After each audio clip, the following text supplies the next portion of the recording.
O Evangelho segundo Mateus é um dos primeiros relatos oficiais sobre Jesus de Nazaré, sua vida, sua morte e sua ressurreição. O livro em si é anônimo, mas a tradição confiável mais antiga aponta para Mateus, o cobrador de impostos que foi um dos 12 apóstolos que Jesus nomeou, e ele realmente aparece dentro do próprio livro. Por cerca de 30 a 40 anos, os apóstolos ensinaram oralmente e transmitiram seus relatos de testemunho sobre Jesus, assim como seus ensinamentos que haviam memorizado. E Mateus reuniu e organizou tudo isso nessa incrível tapeçaria e criou o livro para destacar certos temas sobre Jesus. Nesse vídeo, vamos cobrir a primeira metade do livro.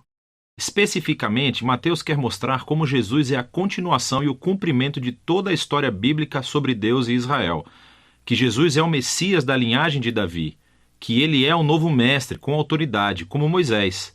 Mas não só. Jesus é o Deus conosco, ou em hebraico, Emanuel. E Mateus desenhou esse livro com uma introdução e depois uma conclusão.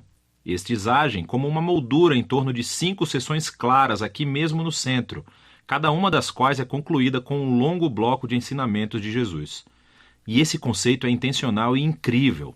Veja como isso funciona. Os capítulos de 1 a 3 preparam o palco, vinculando a história de Jesus diretamente ao enredo da escritura do Antigo Testamento. Então Mateus abre com a genealogia de Jesus, destacando como ele é da linha messiânica do filho de Davi. E ele é filho de Abraão, o que significa que ele trará a bênção de Deus para todas as nações. Depois disso, temos a famosa história do nascimento de Jesus e como todos os eventos cumpriram as promessas proféticas do Antigo Testamento que as nações viriam e honrariam o Messias. Que o Messias nasceria em Belém, mas, mais do que isso, a concepção de Jesus pelo Espírito Santo, seu nome, Emanuel. Tudo isso trabalha em conjunto para mostrar que Jesus não é um mero humano. Ele é Deus conosco. Deus se torna humano. Então, você pode ver 2 dos principais temas de Mateus aqui na introdução. Ele é da linha de Davi, ele é Emanuel, mas Mateus também quer mostrar como Jesus é um novo Moisés. Assim como Moisés, Jesus saiu do Egito, atravessou as águas do batismo e viveu no deserto por 40 dias. E então Jesus sobe a uma montanha para entregar seu novo ensinamento. Através de tudo isso, Mateus afirma que Jesus é o prometido maior do que a figura de Moisés, que libertará Israel da escravidão. Ele vai lhes dar um novo ensinamento divino. Ele vai salvá-los de seus pecados e estabelecer uma nova aliança entre Deus e o seu povo. Esse paralelo entre Jesus e Moisés também explica por que Mateus estruturou o centro do livro da maneira que fez. Essas 5 partes principais destacam Jesus como mestre e Mateus criou um paralelo. Jesus como mestre é um paralelo aos 5 livros de Moisés. Jesus tem autoridade como o novo mestre da aliança que cumprirá a história da Torá. Na primeira sessão, capítulos 4 a 7, Jesus entra em cena anunciando a chegada do reino de Deus, e isso é realmente fundamental.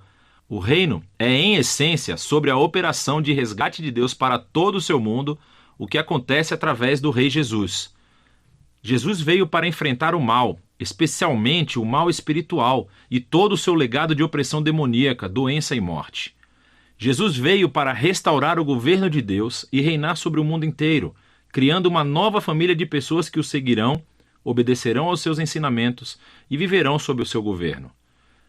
Então, depois que Jesus começa a curar pessoas e formar um movimento, uma comunidade, ele leva seus seguidores para uma montanha ou encosta. Entrega seu primeiro grande bloco de ensinamentos, tradicionalmente chamado de o Sermão do Monte. E aqui, Jesus explora como é segui-lo e viver no reino de Deus. E é um reino invertido no qual não há membros privilegiados. Assim, os pobres, os Zé Ninguém, os ricos, os religiosos, todos são convidados e chamados a se converter, a se arrepender e a seguir Jesus e unir-se à sua família. Jesus diz que ele não está aqui para anular os mandamentos da Torá ou do Antigo Testamento. Em vez disso, ele está aqui para cumprir tudo isso através da sua vida, através dos seus ensinamentos. Ele está aqui para transformar os corações do seu povo, para que eles possam verdadeiramente amar a Deus e amar o próximo, incluindo seus inimigos. Depois de concluir o seu grande ensinamento sobre o reino, a próxima sessão mostra Jesus trazendo o reino à realidade no dia a dia das pessoas. Então, Mateus reuniu aqui 9 histórias sobre Jesus trazendo o poder do reino de Deus para as vidas de pessoas desvirtuadas. Existem 3 grupos com 3 histórias e elas são todas sobre pessoas que estão doentes, ou têm corpos quebrados, ou estão em perigo. E Jesus as cura ou salva por esses atos de graça e poder. E então, bem no meio dessas tríades, encontramos 2 histórias paralelas sobre o chamado de Jesus para que as pessoas o seguissem. E aqui Mateus está enfatizando algo: que somente é possível experimentar o poder da graça de Jesus se decidir segui-lo e tornar-se seu discípulo.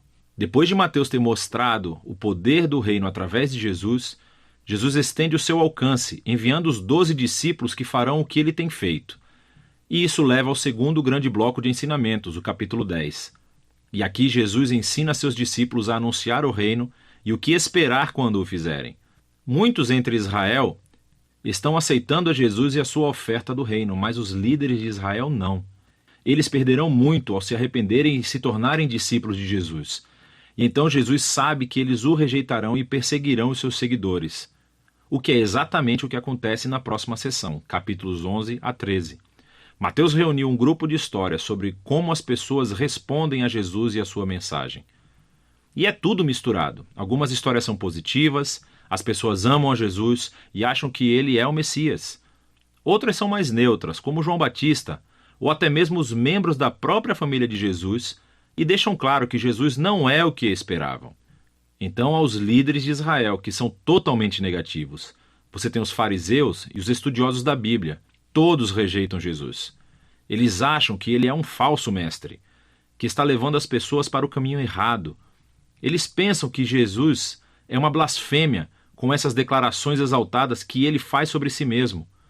Mas Jesus não fica surpreendido ou se abala com essas respostas tão diversas. De fato, ele se concentra nisso no terceiro bloco de ensinamentos no capítulo 13. Aqui, Mateus reuniu um monte de parábolas de Jesus sobre o reino, como um fazendeiro jogando sementes em 4 tipos de solo, ou sobre um grão de mostarda, uma pérola ou um tesouro enterrado. Essas parábolas são como um comentário sobre as histórias que você acabou de ler nos capítulos 11 e 12. Algumas pessoas estão aceitando Jesus com entusiasmo. Outras o estão rejeitando, mas o reino de Deus é de valor supremo e não deixará de se espalhar apesar de todos esses obstáculos. Então, essa é a primeira metade do Evangelho segundo Mateus. Aqui estão mais algumas coisas para analisar enquanto lê esses capítulos. Lembre-se que Mateus está apresentando Jesus como a continuação e o cumprimento da história do Antigo Testamento. Então, procure como ele se entrelaça nas citações do Antigo Testamento. E o que você encontrará é que elas são colocadas em pontos estratégicos da história, explicando mais sobre Jesus e a sua identidade. Então pare, reserve um tempo para pesquisar essas referências e as leia em seu contexto do Antigo Testamento e, na maioria das vezes, você descobrirá conexões muito interessantes. Por fim, preste atenção aos tipos de pessoas que aceitam Jesus e o seguem. E você verá que na maioria das vezes são pessoas que não são importantes, não são ninguém ou não têm religião. E essas são as pessoas que são transformadas pela sua confiança ou fé em Jesus e seguem-no. E são os religiosos e os orgulhosos que são ofendidos por ele. Então, como é que essa tensão entre Jesus e os líderes de Israel se manifestará? É disso que se trata a segunda metade de Mateus.